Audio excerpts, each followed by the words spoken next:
Well, I guess we're live. What's up, everybody? I'm Dustin Coiner from Talkin Motorbikes, and I'm on tonight with the Superbike Cup champ, Nolan Lamkin. What's up, Nolan? What's up, Dustin? Glad to be on. Well, you know what? Hang on just one second. I just want to make sure that okay, we are live. Cool. Dude, I was like having a little panic moment. I looked over at YouTube and we weren't there yet. And I was like, what? Mm, So yeah. we are there. So we're good. All right. So Nolan Lamkin, privateer dude. You know what, man? Like, I'm just gonna roll into it and start talking shit about KTM stuff, right? Because I kind of remember you from back in the day when the kids that I worked with, Ruben Casares and, obviously Gabe Hernandez III and Ashton Wright and those guys, Yeah. G3 the second year. Yep. You were kind of in the class of RC 390 lunatics. So, how was that? Was that like when you started racing, or how did you get involved in that? So I started racing in the KTM Cup the first year that it happened, which is 2015 when Moto America started. Yeah, I'd raced the Milwaukee 250 prior to that, and then we were kind of looking at what the next step was going to be. We were going to go to an SV 650, then the KTM Cup started, so we started in the KTM Cup, which is cool. Being able to have everybody on the same bike was really nice because, like, especially racing Milwaukees, it was so difficult because some people would have bikes that were built to an insane level, saying that they right. were stock, and then we would be racing an actually stock bike. Well, pretty much when you hear somebody say their bike is stock, you know they're full of shit right off the bat, right? Pretty much, yeah. Yeah, yeah. So, back in that era, it's been a while now, but I was kind of chatting with you earlier, but I don't know why, but like I remember everybody that had those things were like shitting head gaskets left and right, man. Like it was like, oop, head gasket, and you had a pretty funny comeback to that. So what was that? I mean, when I raced the KTM Cup, there was a throttle stop, so the bike could only go at about 80% power. So then the motors would be saved, and people were having all these head gasket issues. I never had a single one. The thing that we always noticed, people would have head gasket issues when they would be club racing, and that's because they would Mm, take the throttle stop out to go and yeah. win the club race rather than racing the bike that we would be racing at the Moto America weekends. So it Ah. just that's what generally, from what I've seen, caused the head gasket issues. Hmm. So basically, they were cheating. It was, I mean, I don't know. They were going by the rules of like the club racing series, but we didn't know that Right. anybody wasn't doing that. We saw one guy pouring leaded fuel into his RC 390 during a club Leaded weekend, and fuel, huh? yeah, it was What do crazy. you what would that gain them? I don't know off the top of my head. It's been a little while, but when they take the throttle stop off, that's an extra 20% throttle, which is Yeah. that's significant. I mean, they put leaded fuel in there. I mean, it is a single. I mean, if it works in the lawnmower, right? Yeah, yeah. There you go. There you go. So you kind of cut your teeth in the nationals. Well, you cut your teeth in racing in the 390 Cup then Yeah. completely. Starting in the KTM Cup, it was great for me. It was a cool experience being able to ride with the same thing, same bike as other people. For the most part, stuff was cool. It was a good series, and is glad to have everybody on one thing, and it's not one guy on this and one guy on that at a Yeah. series kind of at that level. Yeah. That makes sense. That makes sense. So you did the 2 years with the 390 Cup. Yes, sir. Okay. So did you go to Junior Cup next, or what'd you do? So my progression, I started in the KTM Cup, did 2 years of the KTM Cup, and then when I turned 16, I stepped up to ride a 600. So Okay. I raced an R6 um, in 2017. We were on the older generation bike, and I was on the older Right. generation bike until like 2020. Um, so I was Yeah. on it for a few years, but the biggest thing is just getting more experience, getting the whole kind of package together.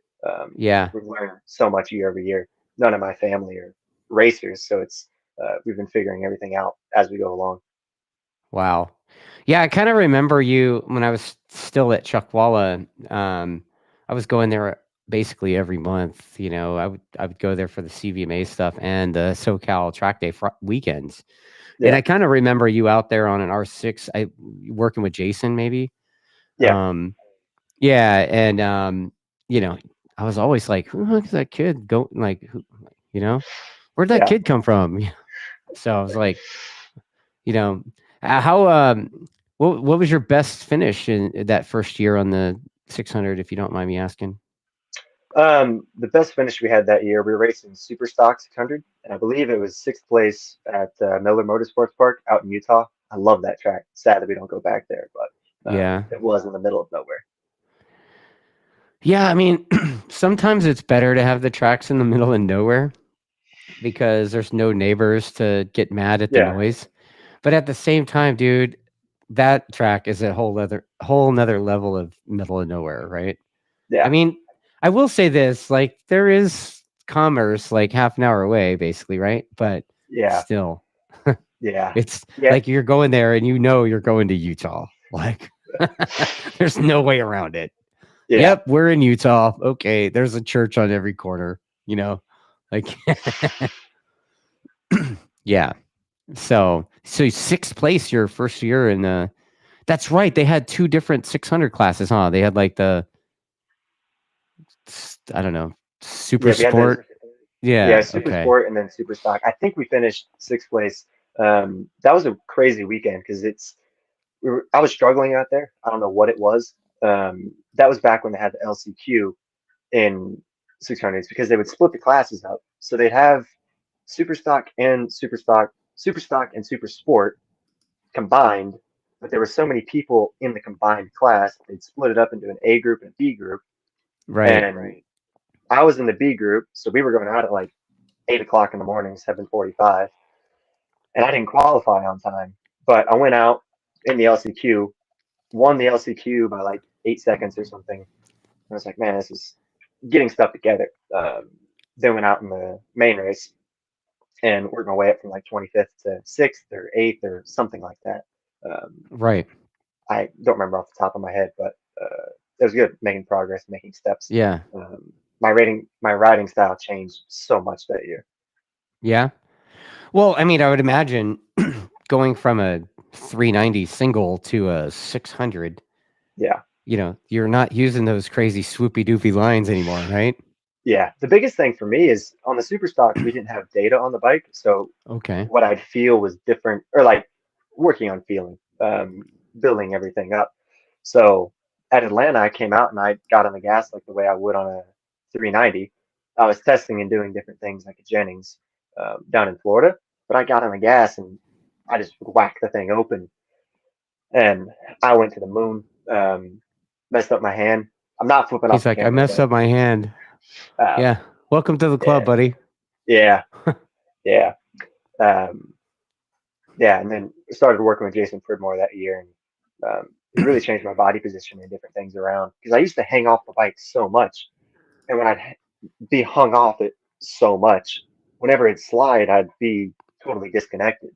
Um, Mm, I worked with him, and it was like getting me back more in line because you watch MotoGP and you see them dragging elbow in every turn, but that's because the bikes go to 63 degrees of lean angle, not that they're totally disconnected off the thing. So for me, that was a big change for me. yeah, I mean, there's more than one way to skin a cat, right? Yeah, So, if whatever that is works for you, man, I'm stoked for you on that. yeah, Apparently you're a Superbike Cup champ, so that, you know, like that, yeah. right? So, the progress is there. Tell me a little bit about being a privateer guy in the paddock. Like, what do you do to make it happen? Uh, Being a privateer guy, I mean, everybody's aim is to make the next step, keep moving forward. It was funny because I listened to Kyle Wyman talk earlier this year, and people were saying that he wasn't a privateer, and he's like, just because I'm a better privateer than you doesn't mean I'm not a privateer. That would be Right. great. Um, but we're still using the same trailer that my family pretty much started racing in with my dad and I. Got it back in like 2013, 2014. Okay. Thing's seen some miles. It's like a 24 footer. Doing that, write the press releases, try and get the sponsors, get the partners, bring things on board, get stuff going for the team. I drive the truck to and from the races. I've got two great guys helping me now. Justin Mater, who's my crew chief, and then his dad Double Donnie. D. Yeah, Right? his dad Donnie's my mechanic, and having those two guys have been tremendous. So it's really getting that kind of package together, and um, That's cool. yeah. So, like, do you have a job are you like working? Right now, it's just getting stuff together for the team because it's like during the season, it's so hard because I'm gone so much. Right. In the winter, I've got stuff coming in with the Superbike Cup and whatnot, and it's just working on the other stuff. Because at one time, I was working at Vance and Hines, building cylinder heads for different people as an assistant. Um, but it's just it takes so much time to train and then to do everything else. It doesn't leave much So your time together. full-time job is being a racer Yeah, yeah, slash for team sure. owner slash, you know, team principal, right? Yeah. Wow, that's so basically your income is the prize money you get, right? Yeah, pretty much. I mean, I'm very thankful. My dad helps me. I stay at his house. It's doing stuff. Each year, it's grown tremendously. Winning the Superbike Cup championship this year was great. We had 8 wins or something in that. We finished fifth out of 64 in stock 1000. Because I've always known what I've been capable of doing as a racer. It's just having that full program together to go out and Right. get it all done.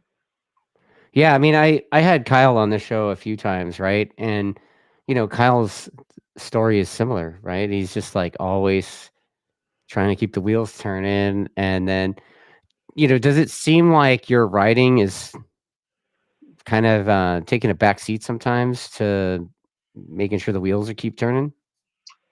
Um, it's an interesting question. Um, I wouldn't say that. I mean, I'm very thankful for what I've got on the race weekends. Dustin and Donnie, they both do an incredible job. My dad helps me out a ton as well, making sure all the other stuff is going together. Certainly, I like to ride more, but um, everybody's got different things. And for me, this is what I've got, and I'm going to make the most out of it. Some people, they're riding all the time. Each session is just kind of their own session. Um, there'll be another one tomorrow and the day after and whatever. For me, I got to go out and make sure that every time I'm out, it counts and um, do the best that I can. So you live in Indiana, Yeah. and so what's the temperature out there these days? Right now, it's a little cold. It's 18 degrees. Uh, Last year was like 50 degrees on Christmas. It kind of depends. Sometimes it's amazing. Sometimes it's a bit cold. It's nice having, I sound crazy, but it's nice having a break in the wintertime. It does get cold. It does snow. It makes you do different things. It makes me appreciate it more when it is sunny and beautiful and I can go out and ride So my bike for six you hours. know, what are you doing for training? Are you like, you know, the Rocky running around in the snow, beating up frozen meat? Like, what are you doing? Um, that's funny. Um, I've done different things. Mostly I train with kettlebells now in the winter. And then when the Okay. summer comes around, I ride my bicycle more. Um, for me, it's whatever like gives me the most.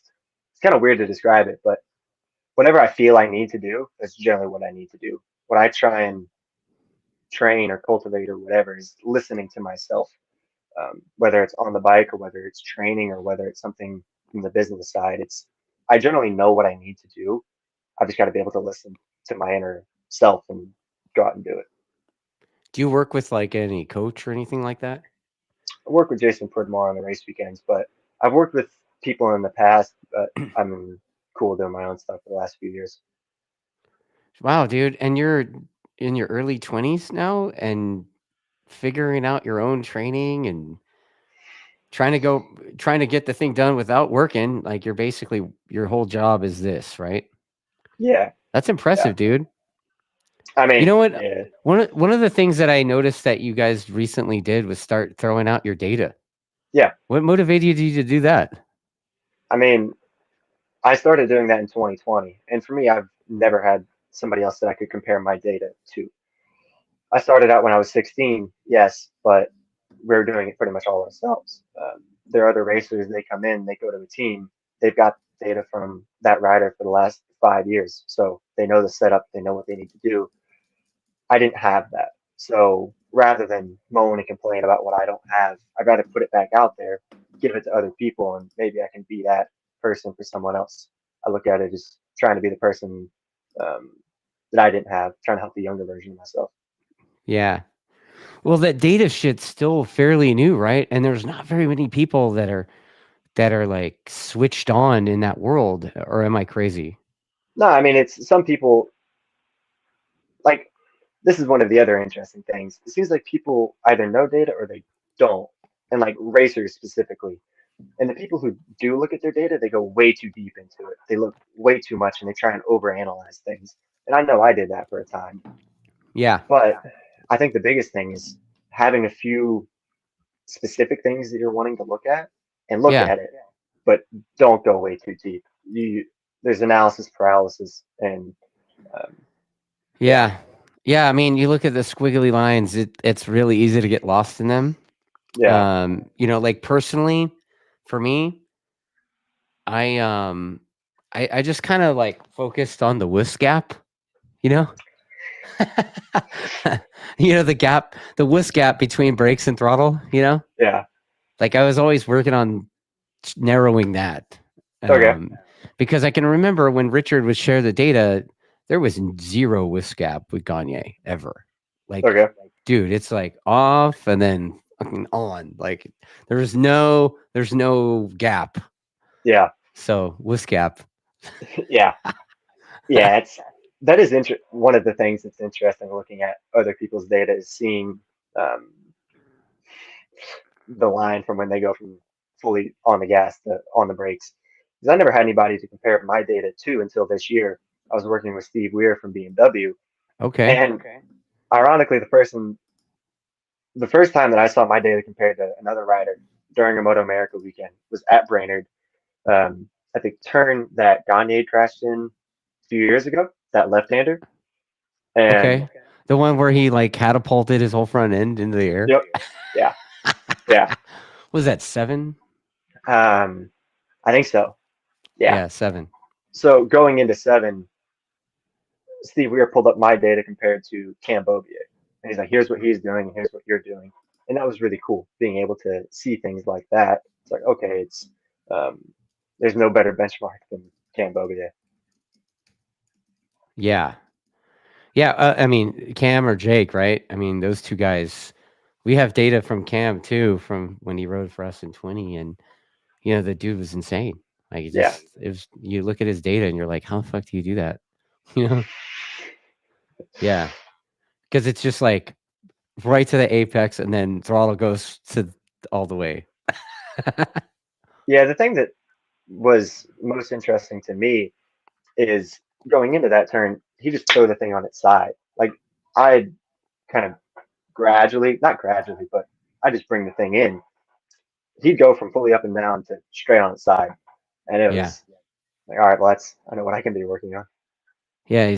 So you're saying that you noticed that Cam compared to you was flicking the bike in quicker, and you were like fading in Yeah, I mean, or it's not like I rolling was in it's not like I gradually. was going slow, but the difference in speed was quite a bit quicker. Obviously, So he's on a super basically, bike. when the way he was doing it, he was shortening the time he was at full lean angle. Is that what you're saying? Um, that could be one way. I don't remember off the top of my head exactly. Like I said, I don't try Okay. and think too deeply on stuff. Yeah, But when he committed to turning in, he turned in. It wasn't a like I yeah. that's interesting. That's interesting. So sharing your data, have you had people download your data and then ask you questions? Yeah, yeah, it's been cool. I mean, the response that I've gotten online, the response that I get from people during weekends. Um, there's been times where I've needed help with something, parts and stuff. Yeah. Um, and because I gave my data away, this guy gave me this killer deal on some parts. Like, man, this is super cool. Wow. Just because it helped him going to the Moto America races, he had stuff kind of preset. Um, those things have been Well, cool. the reality is, even if they look at your data, it's not like you're giving them all your setup notes and everything, right? So, Yeah, it's like good luck, but like maybe they could compare their data with yours and, learn something, right? yeah, exactly. I mean, some people say that I shouldn't do it at all, and what's mine is mine, and I should hold on to it. But I don't see it that way. If somebody's looking at my data to try and go on track to beat me, I welcome it. 'Cause they're focusing on what I'm doing rather than just trying to make themselves better or Right. something kind of along that lines. Yeah. That's that's something that sounds familiar. I think you've probably I don't know, like that sounds like something Richard would say. I Yeah, go mean, ahead, try to beat us with our data. Go ahead, yeah, right? listening to Richard's podcast with you has been great because there are certain times this year, like at Laguna, where I'd be feeling something during the weekend, and then I listened to his podcast, and he'd be saying the same things that I was feeling on track. I was like, oh, this is Hmm. great. It's kind of providing me that feedback back to me. Um, like I knew that we were going along the right lines, but if they're feeling it too, it just kind of gives that extra confirmation. That's cool, man. Yeah, I mean, thanks for watching. Thanks for being one of my 7 fans, right? Appreciate that. Um, but yeah, I think it's really cool that you're willing to share your data like that with other people, and you know, uh, you guys don't get a whole lot of track time, right? Yeah, So, yeah. so It's tell me about your testing schedule. Like, you said you tested at Jennings at one time, but like, do you do any club racing or anything like that? um, I haven't done club racing in a number of years. I'd like to, but pretty much every dollar that I get coming in goes back into the race team. Um, it's been difficult the last few years going testing. So, Hmm. like I said, my guys Dustin and Donnie were amazing going into Atlanta this year. I was able to do one track day kind of by myself, making sure everything was all good. But they didn't see the Wow. bike until Thursday at Atlanta, and working on stuff. So we're not having to do that again, but doing what I can with what I got. And my guys are tremendous with that because there's some times Wow. where you work with people, you had to get the right kind of group of guys, Right. and they did the best with what we had. Running the team, making sure that I'm doing everything that I can. Sometimes if we didn't have Wow. the best stuff, they wouldn't turn around and look at me and say like, um, "We need this or we need that. This needs to be better." They would just turn around and um, do what we could because they knew that I was giving everything that I could, and it was kind of reciprocated. That was great and good for the team as a whole. So what's it like for you on a from a privateer's perspective without really getting much testing? Like what's tell me about the pressure of trying to qualify. Um, I mean, there's different ways to look at it. You can look at it of, oh, I don't have this, I don't have that, I don't have testing, I don't have enough testing, I don't have whatever, but everybody has something that they're missing. And I don't want to go into it with the mindset of, I'm missing this and I'm missing that. I'm going to go into it with a different mindset of, all right, well, we just don't have as much, we just got to be more efficient with what we're doing. We got to be on our, got to be dotting our I's and crossing our T's and doing what we can. And we're making constant progress throughout the weekend. Yeah. Some people were testing during the season, like going to Brainerd. There were teams that were testing leading up to that Moto America race. We didn't do that, but we still went out and in the second stock thousand race, we finished fourth, beating some of those people. So there's different ways to look at it all, and I'm going to make the best with what we've got. You know what, man? You got moxie, dude. You definitely got some fucking balls over there, dude. I'm digging it. Cause you just go in and you throw down and you don't make any excuses or anything. I'm impressed with that. It's pretty cool and refreshing to see somebody your age being that way, you know? Yeah, for So sure. yeah, yeah, work ethic. Yeah. So like, okay, what advice would you have for somebody that wants to do this Motor America thing? So you have to treat everything as a constant learning experience. Okay. Some weekends may be good, some weekends may not be as good. There's on the weekends that may not be as good. You got to still there's positives from every weekend. There's one of the things that I picked up kind of years ago. It's after each weekend, right? Three things.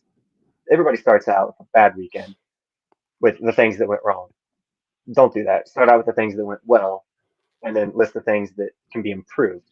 Um, you can kind of always look at things a different way. You got to see how you can go about stuff. And starting out in Moto America, you just got to make sure that you're doing what you can. Don't go too big from the start. Finding the right Don't go guys too. is What do you mean by that? like I race in Stock 1000 and I race the Superbike Cup, which is great for me. Um, like I'm trying to figure out how do I describe it entirely, but Like, don't go basically, all out too much. Like, don't.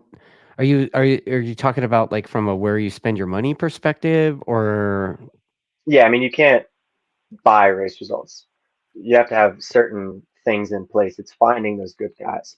Maybe you can go and um, buy a ride from someone, and that's cool. It's being able to have that full kind of complete package. That's the biggest thing. Like for us, it's been developing a setup.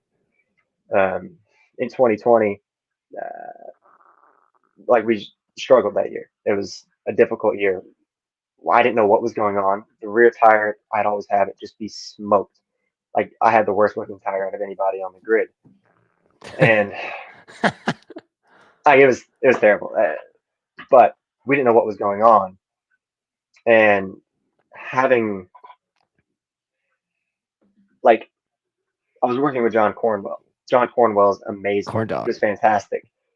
He was also working with Westby at the time, so we were not being able to see him kind of as much. So we had a setting in our shock that we put in for the second race weekend at Road America that year because I was having this issue with the bike pumping.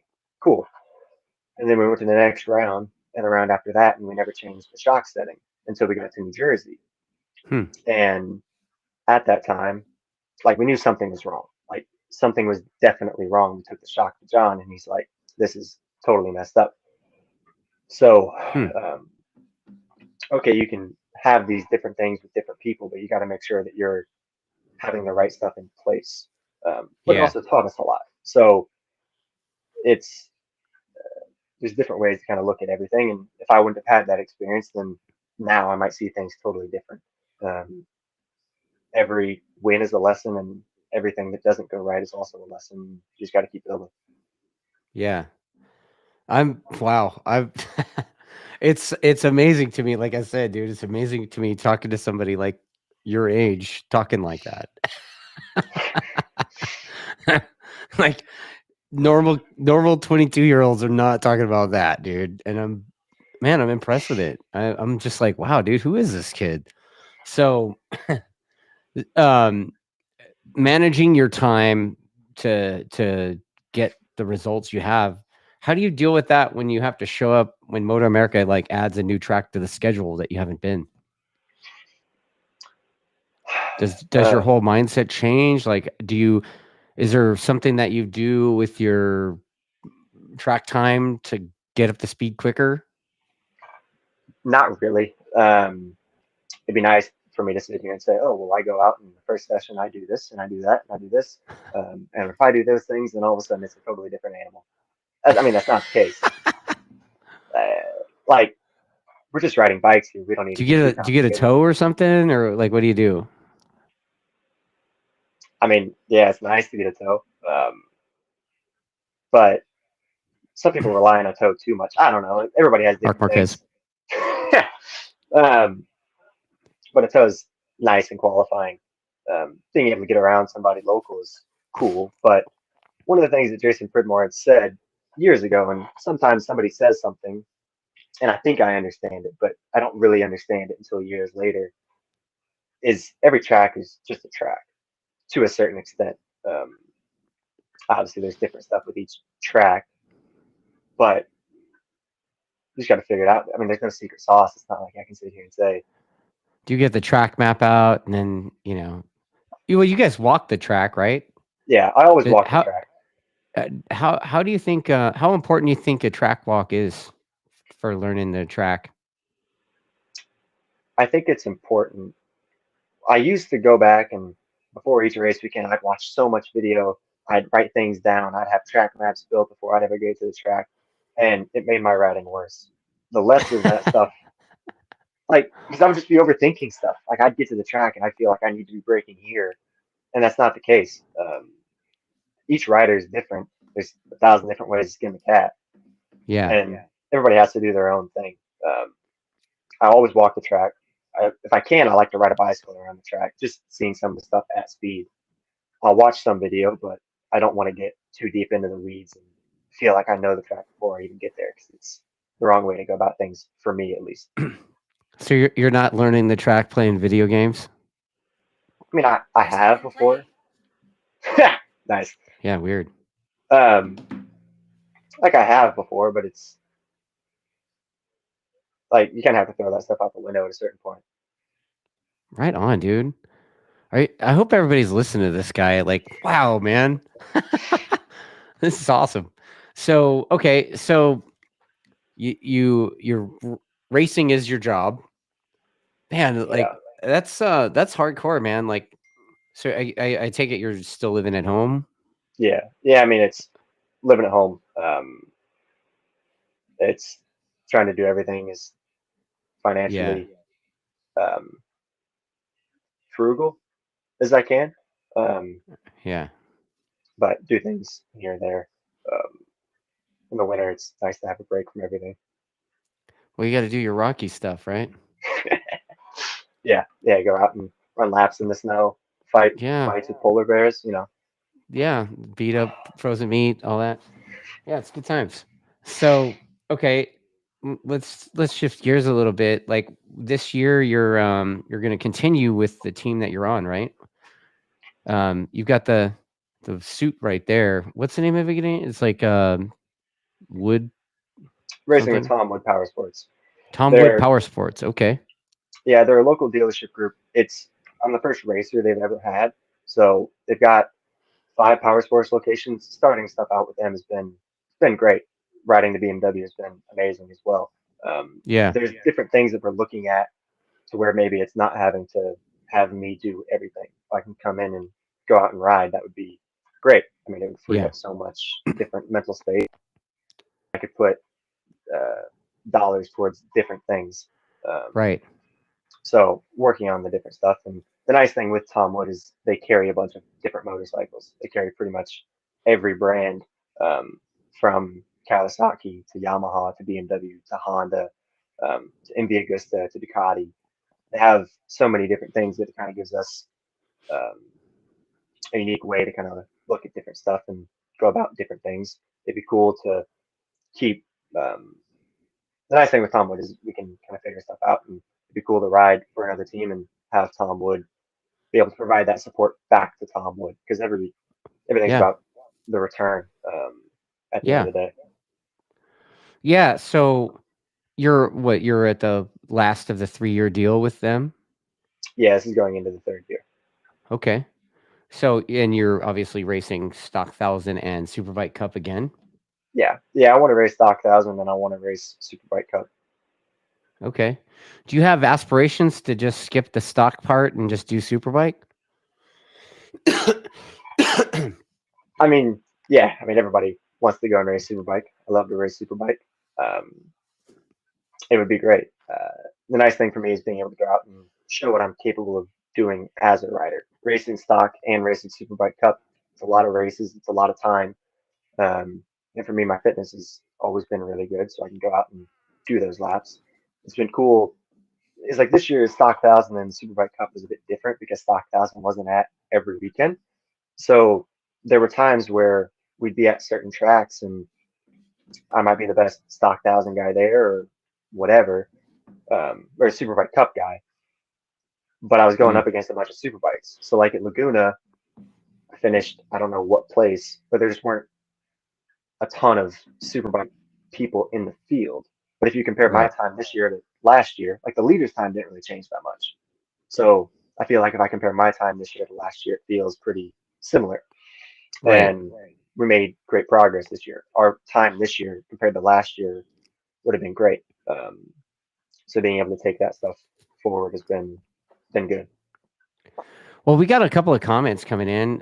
Trevor Watson, a dude that you race against, he's that Okay. weirdo on the Honda that right.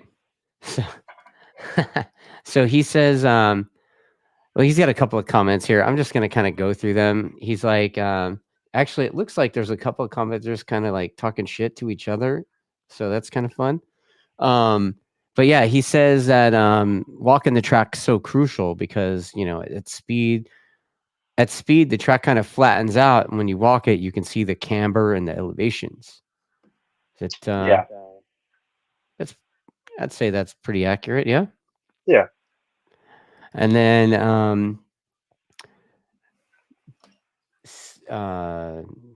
C-Bomb says that he asks, do you think that your size helps you or hinders you? And it must help in the rain, right? I get that question a lot, and Do I you? mean, yeah. I mean, I'm relatively a taller rider. Still, the weight's the most important thing, and I'm still as light as everyone else. Um, but everybody can look at it's either an advantage or a disadvantage, but there's always a bit of both. Yeah, Stuff's you good. can't really say if it is what it because you are who you are. You don't have experience being a midget, right? Yeah, I mean, the good thing for me is I've got more You're leverage not on the Jackson Blackman, right? bike. Yeah, because I've got more leverage on the bike, so I can do different things. If I want to put my body in a certain position, I can do that. If I'm like Caroline Olsen, if she's a certain height and so she's stuck in the position that she's got, they've got to kind of build a seat to keep her where she needs to be. For me, I can move my whole body around, and if I'm hard in a braking zone, I can scoot back in the seat to help keep more weight over the rear so it's not coming up as much. Um, I can move my upper body around. So for me, I think it's quite the advantage. But some people always complain about it. You see some tall riders and they're always complaining about their height, and I don't know This what is they're complaining Scott about. Redding. Scott Redding. Anyone? Right? I mean, you're pretty lightweight, right? What do you like? What do you weigh? Like 165, something like that. 165, and you're riding the 1,000. So, Yeah, I mean, I don't know. I don't know what those other guys are weighing, but it seems like the Superbike guys weigh a little bit more than the GP guys do, right? yeah. I mean, you saw Cambobier when he was in Moto 2, and then you saw what he looked like when he came back, right? He I didn't put actually on a see him when he couple. was ever in. Oh, you didn't see him? Oh man, like when he went over there, dude, he slimmed down big Oh, time. jeez. Okay. Like even more than he was. And when he came back, he looks like he's like back up again, you know? So Hmm. I don't know. I don't know the number, but he definitely looked like he was a lot leaner over there, you know. Hmm. And probably because you had to be. Every little thing counts over there, you know. Yeah. I don't know. Right on.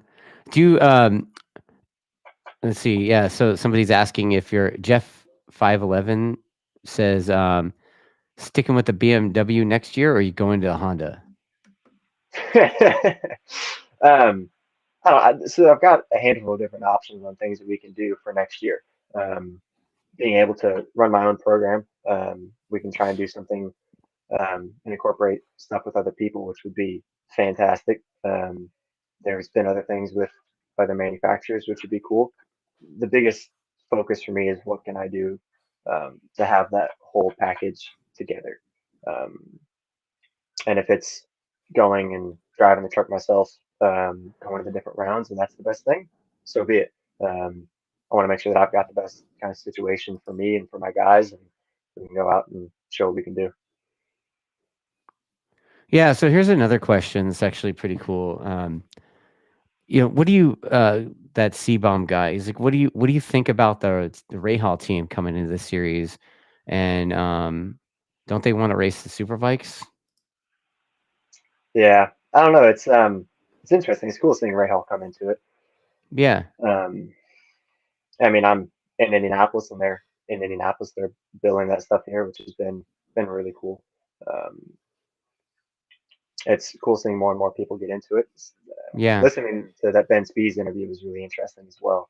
Yeah. Uh, Dude, he's not like he didn't seem as boring as people said he was either, right? I mean, everybody has differing opinions, and like for me, I just see him on TV. I've never met the guy, so it doesn't Yeah. really like it's hard to have an opinion on someone. But seeing him talk about all the different stuff, some racers they just go out and they ride the bike. They don't care what's going on, and seeing this stuff with him, how much he was thinking about stuff is it's cool. Yeah. Um, his training and all the other stuff is really kind of eye opening. Yeah, I mean, a guy like Spees, it seemed like when he was over here doing the Superbike thing here before he went over there, a lot of the fans kind of said stuff about him and Matt Mladen and those guys back then where they weren't super approachable. Hmm. You walk around the pits on any given weekend, you could come across Josh Hayes and probably interrupt him on the way to the bathroom, right? And he's like, dude, I got to make the grid. I got to pee, man. Like, get out of my face. But like, those dudes always were gone except for like the designated autograph sesh time or whatever. Like, they weren't really outreaching to fans. So it seemed like they really only gave a shit about going and doing their job. They thought of it like it was their work. They weren't there to socialize or anything. And you kind of respect that of them. But at the same time, from the fans' perspective, you're like, want a little bit more access to your favorite Yeah, dudes, right? So yeah. you seem to be more on that side. Like you seem to be very serious about your shit, dude. Like I'm impressed with it. It's am I wrong to think that? I mean, each weekend is. I mean, I don't want to be the guy that you never see. I mean, that'd be boring. That would be I don't know. boring. Um, Right. and also, it's like Ben Spies is a multi-time Superbike champion when he was here, so stuff's at a different kind of point in time. Back then, the money was also crazy. Hearing the stuff that he was talking about, I was Dude, blown millions. away. I'm just trying to trying to have dinner. like, um, Yeah. but yeah, I don't know. Stuff's everybody has their different kind of take on stuff, and no one thing is right. Everybody has different stuff. There's a million different spices of life. Yeah, that's you can appreciate that. So, do you pay attention to any of the other racing? Do you watch World Superbike and GP stuff? I watch most of the GP stuff. I like to watch more World Superbike. Um, I've got to be catching up on some of those in the bicycle trainer this year. But uh, Yeah. yeah, I like watching all different kinds of racing. Well, the couple weeks ago, month ago, whatever, all the talk was, obviously Johnny Ray going over to Yamaha and Top Rack going to BMW. Top Rack hasn't been on the BMW yet in public or whatever because I guess he was still under contract till the end of the year, and Yamaha's like, nope. Yeah, I don't know. I've seen different things with that. Is some people Yeah. online were talking about how oh this is bad on the manufacturer, but then other people were saying No, that it's a normal Top thing. Rack had stuff. Top Rack had the opportunity to go and do things, but he didn't. I don't know. It's people love the Monday morning quarterback and stuff.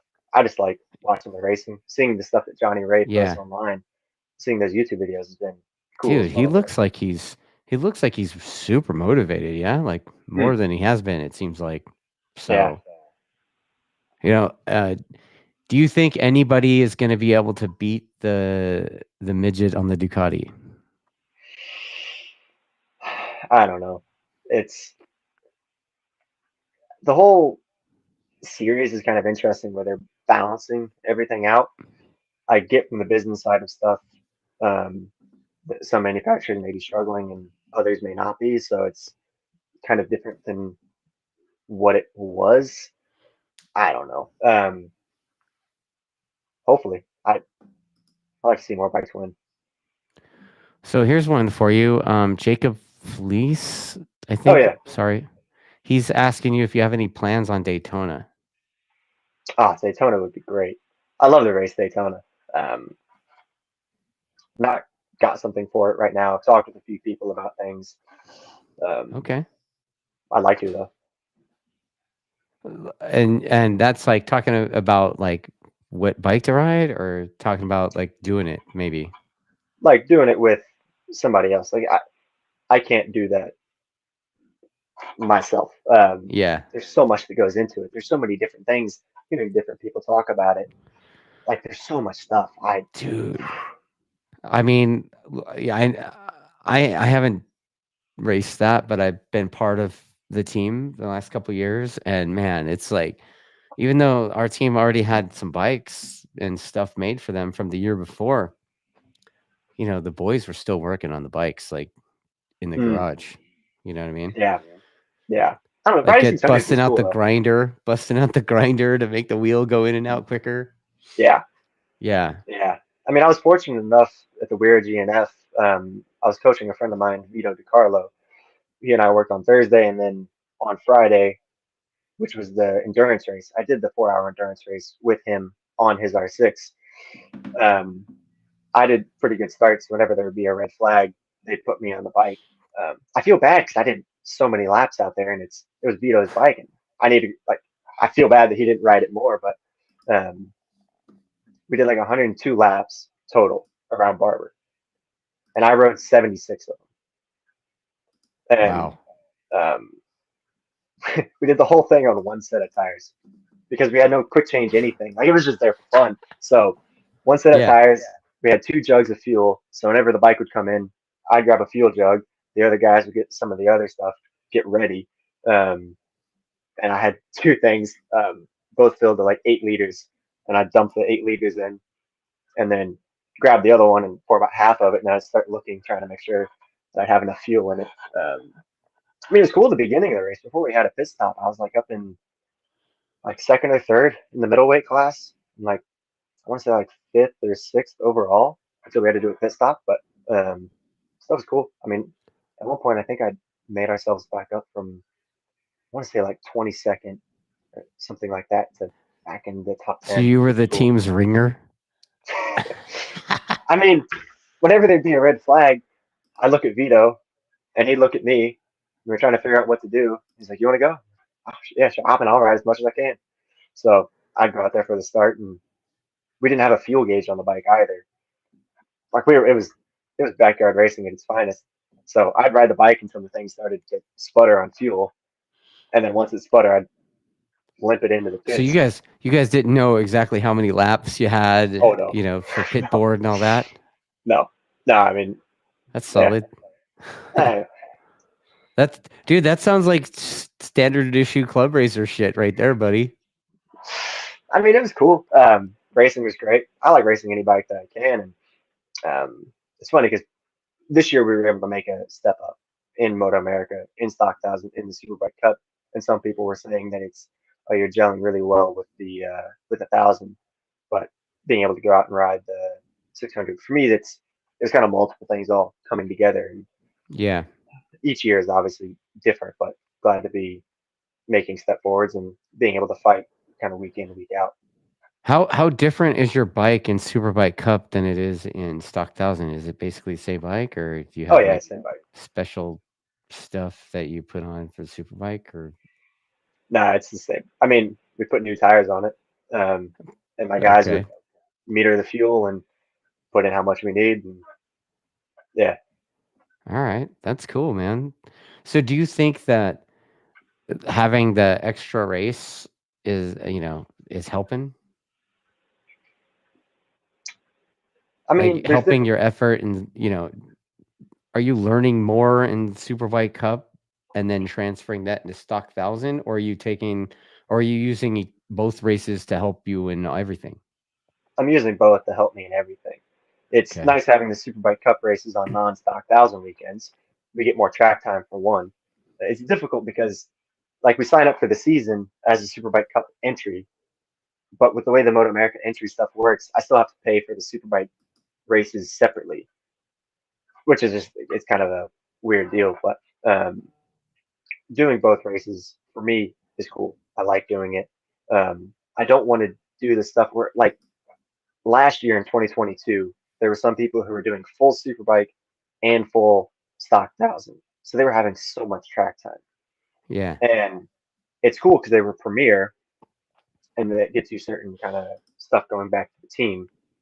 But it also would be difficult because you're getting so much track time to develop a bike that I feel like once you would stop doing that, it would be difficult to not have that time again.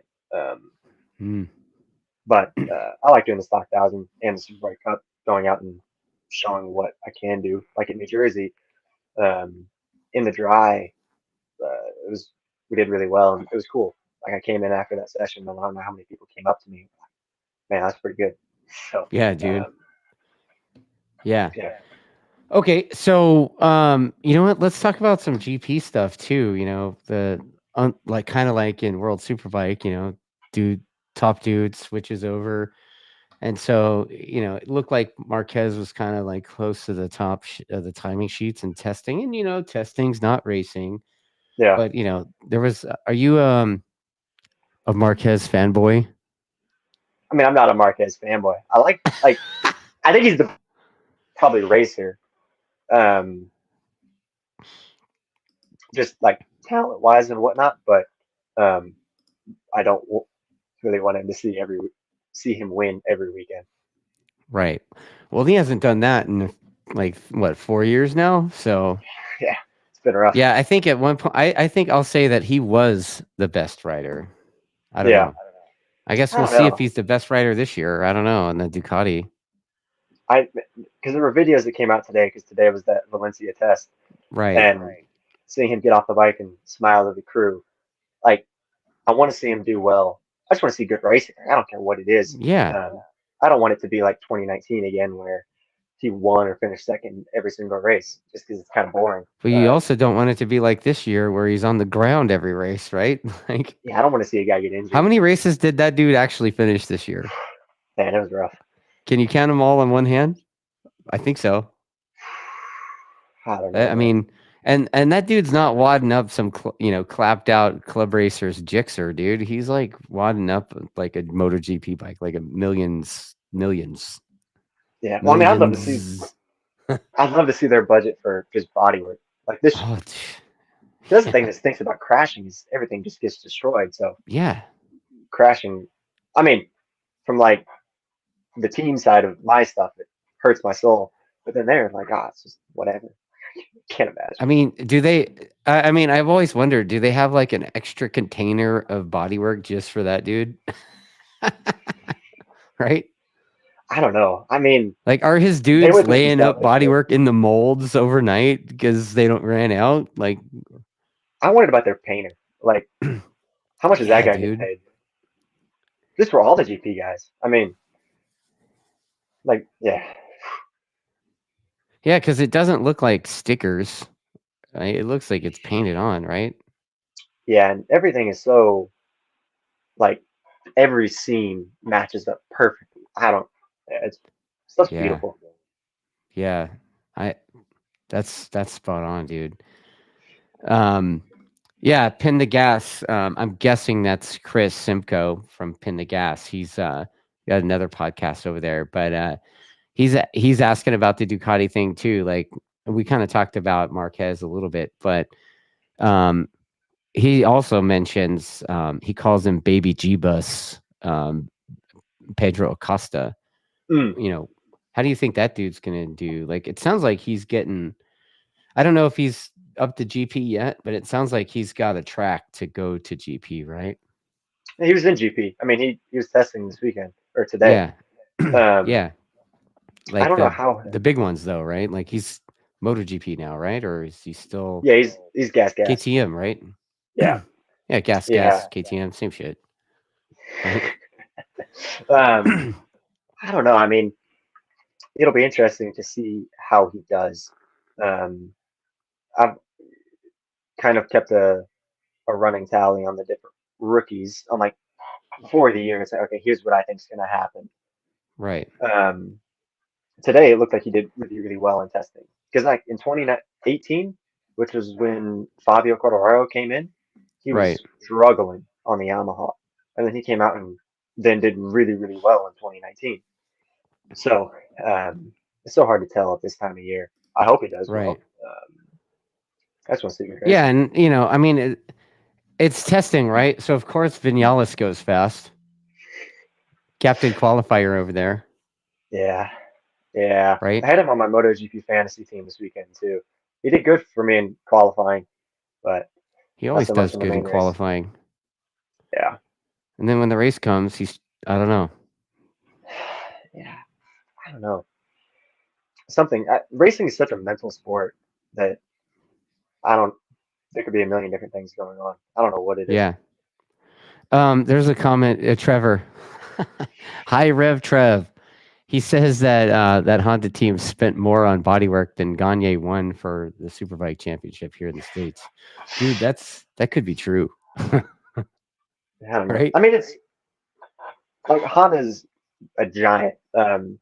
I hate to see anybody struggling, so Yeah. I'm sure they'll come back. It'll be cool to see. Um, yeah, they had to spend some coin. Yeah, I mean, it seems like they're making changes and they're serious. They got rid of that Puig douche, right? Did they? It I seems thought he's like still it. there. I don't know. They hired a new guy though. Like I saw an announcement of some sort. Dude was like Okay, replacing Puig. okay. I don't know. So, like getting rid of him, that's probably a good step in the right direction. I don't know, man. There's so much stuff that goes on in a Yeah. MotoGP team. It's so hard from the outside to look at it and try and act like I've got a clue of what's going on. Um, uh, I mean, stuff's got to change over there. Yeah. Yeah. I mean, it's like the Ducati has how many bikes? What, 8? I think it's It's hard too to, many bikes. when Honda and Yamaha has 2 bikes, right? Yeah, So it's like, man, you got 2 bikes and you're up against a team of 8. That's got to be tough because they're like yeah, developing shit way more rapidly, right? Because they have yeah, way more feedback to draw from, like yeah, a well of feedback they could draw from. So yeah, I don't know, man.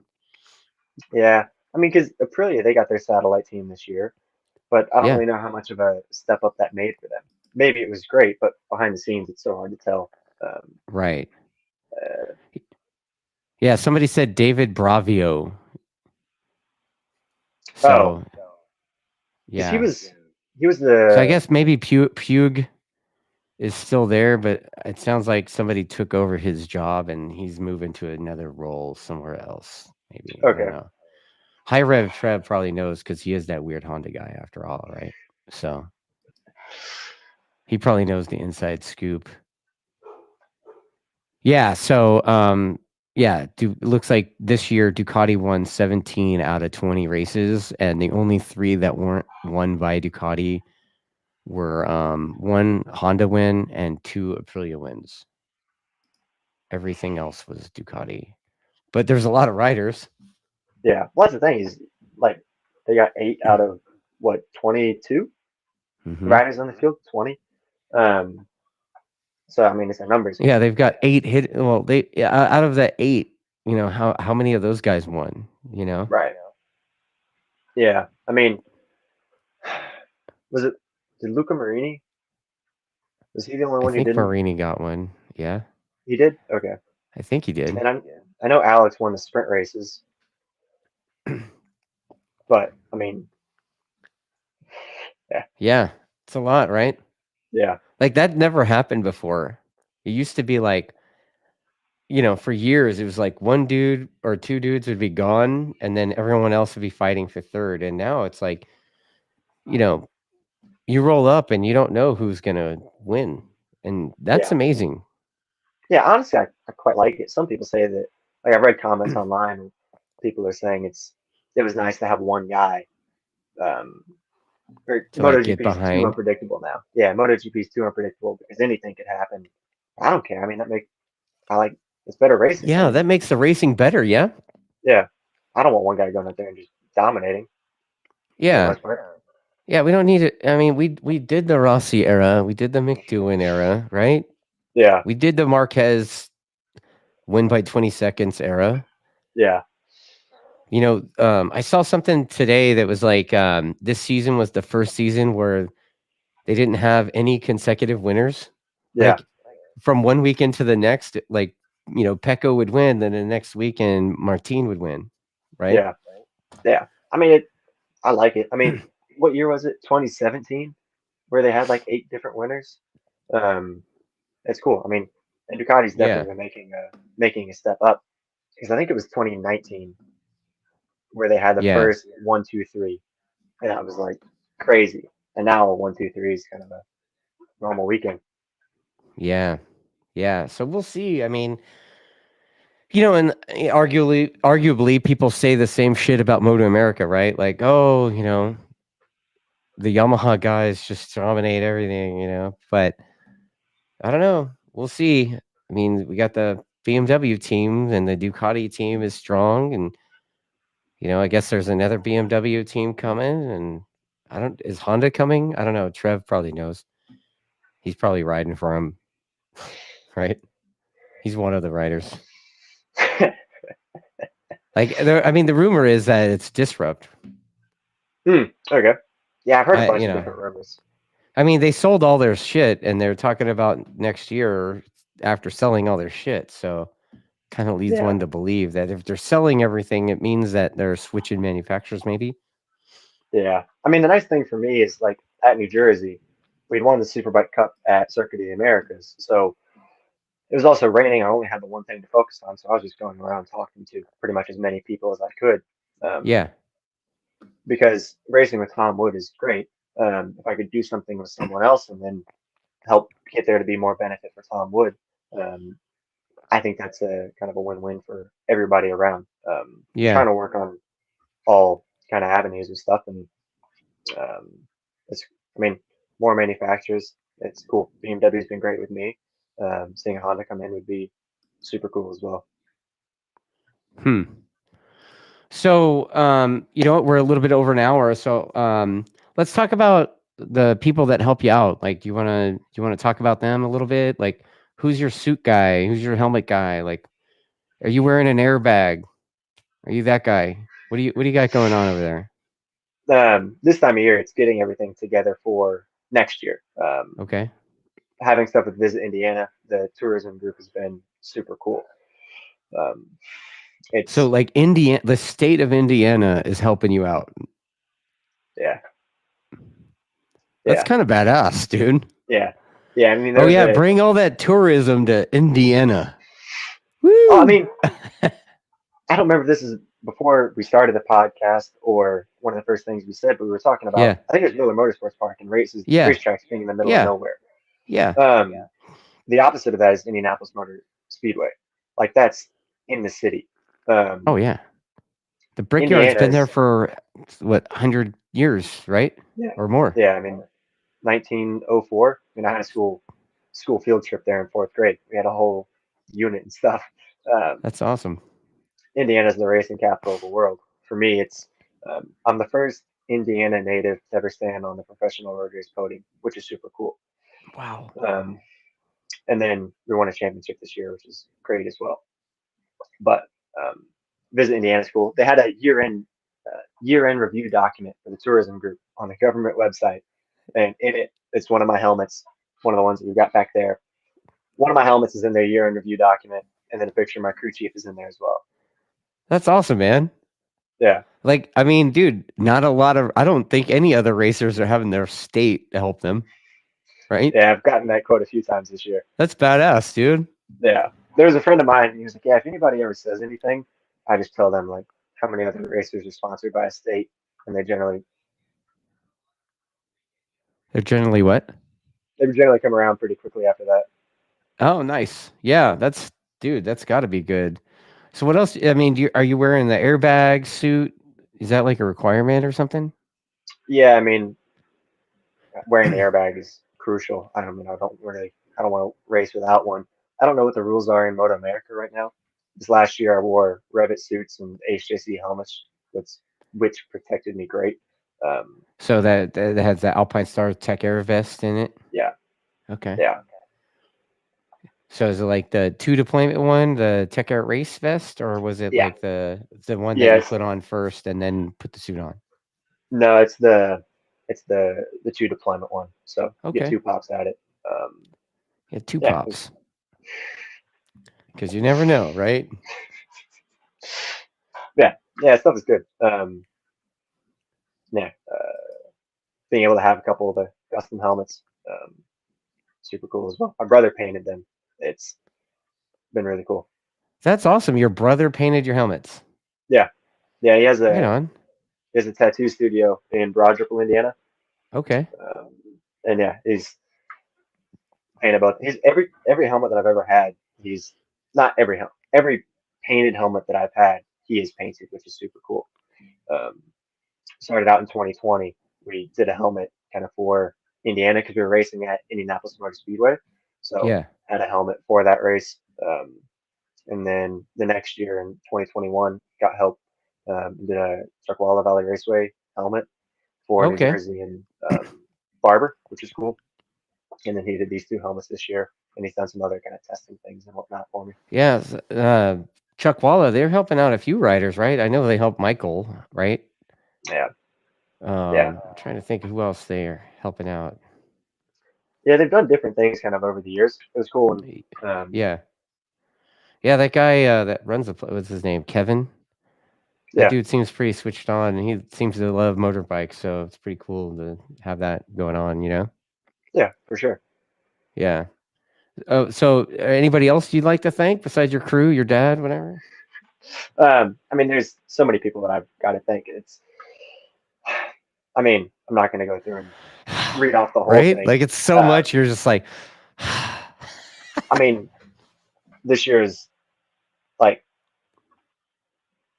every dollar that I get goes back into the team. Tom with Power Sports has been huge. The different GMs, uh, Kurt, Rob, Cito, all the guys, Corey. It's been really cool. Um, and there's other people that help out during the Moto America weekends.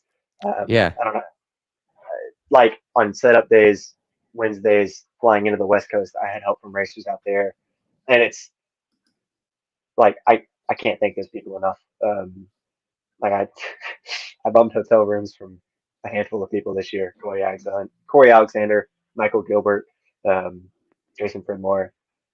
It was nice when I was able to kind of get help from people. It's nice seeing everybody help each other out because it is a family at the races, and um, it's yeah, cool to see. I totally. mean, I had a guy help me out this year um, at Road America because we had some issues going on at the bike, and um, without that guy, my year would have been totally different. So um, everybody at the races is a So what's family. it like working with Steve Weir? That dude seems to be all up in every BMW dude's pit, even at the club races. Like that dude's Yeah, everywhere. Steve Weir is great. I mean, he helped tremendously this year. Being able to download the data from the bike, take it over to him, get electronic changes made. Um, he was working with Corey Alexander, and I was grateful for the time that I had with him. Um, and there was times like in Laguna this year where we'd be going out in 30 minutes, and I'd be getting ready, doing my warm ups and stuff to go out, and he'd walk in the pit, and we're doing our debrief 30 minutes before we'd go out for the race. It's like, wow, Oh this is, man. yeah, Steve Weir is fantastic. His electronic maps this year were great. Getting his feedback on the whole bike was great. He's seen so many different things with the BMW. It's been really cool. Right on. So what's your goal for this season?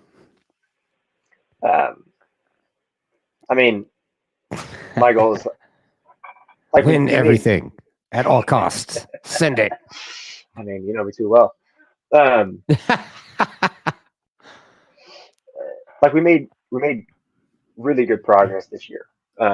We dropped two most of the tracks we went to.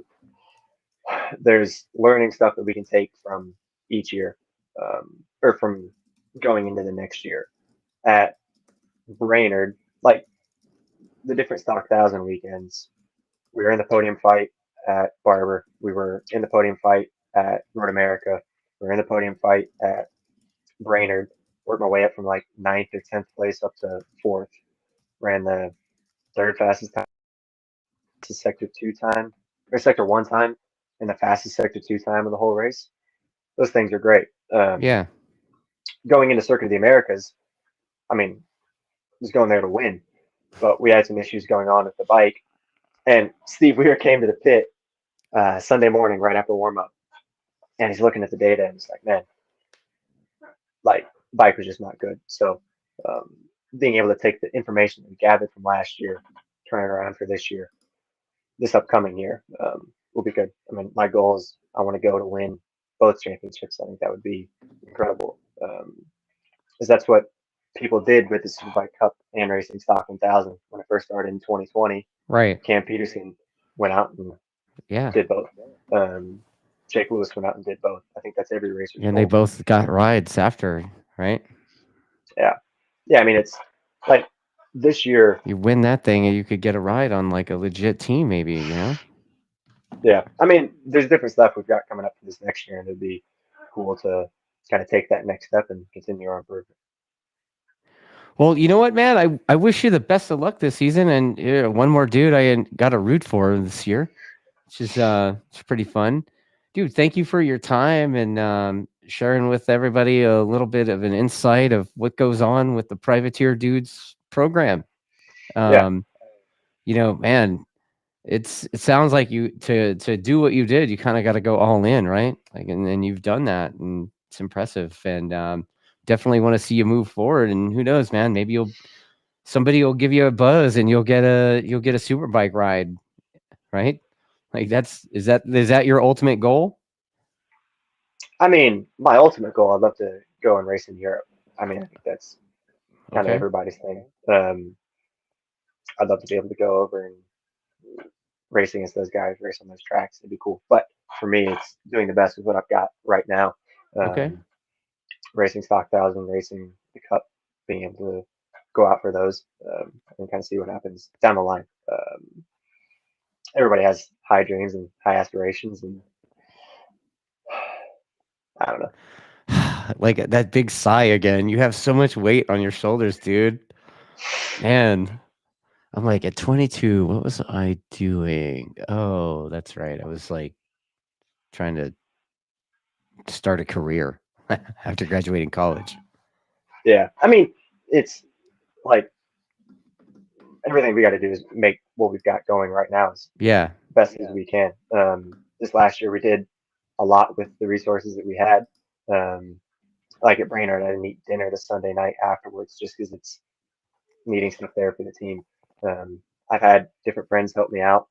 And like we were talking about earlier, having different people kind of help during the Yeah. weekends. Like I Yeah. had stuff going on at Road America, and friends helping me out. A friend of mine, Steve Olson, like getting groceries, things like that. For me at the track, stuff is really cool, and everybody doing that stuff. Put everything I've got into the team. Wow, man.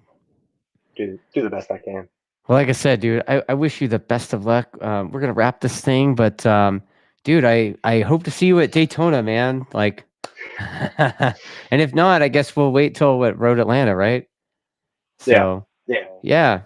Well, you know what? Good stuff, man, and keep on doing whatever it is so you can keep beating up everybody. That's great. yeah. I appreciate. Thanks for having me on, Dustin. It was great. All right, dude.